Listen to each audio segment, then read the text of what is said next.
Where and how do you file for a temporary restraining order? If able, you can file for a temporary restraining order at your county courthouse between 8:30 a.m. and 3:30 p.m. You may go to the county where you live, where the abuser lives, where the incident occurred, or to where you have fled. Once you arrive at the courthouse, you should locate the Family Intake Unit that issues temporary restraining orders. Once there, you will be asked to fill out paperwork and speak with court staff. It will be necessary for you to provide information about yourself, including where you and the abuser live and work. You will need to explain what your relationship is to the abuser and disclose whether you share any children. You must also explain why you are seeking a temporary restraining order, what happened between you and the abuser to seek the protections of a temporary restraining order. In addition to the most recent incident of domestic violence, you will be questioned about a history of domestic violence. It is important to disclose incidents that have been both reported and unreported. Think about any prior incidents for which you may have obtained a temporary restraining order, or an incident where there were witnesses or other evidence, though these are not required. It is important to remember that pushing, slapping, constantly calling, and name-calling can be included in a history of domestic violence.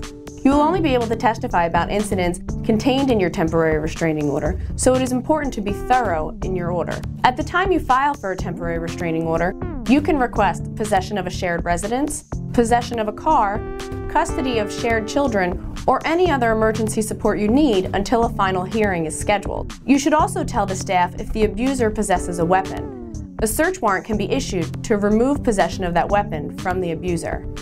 After you provide this information, a temporary restraining order complaint will be drafted. It is very important for you to review this document in its entirety for accuracy. If any of the contents are incorrect, you should ask for a correction. Once the temporary restraining order complaint is correct, you will sign page 1 of the document. Once the temporary restraining order has been created, you will have to speak with a judge or a hearing officer about your domestic violence situation. That is, what is contained in your temporary restraining order complaint. The judge may ask you some questions during this meeting. It is important for you to be direct and honest.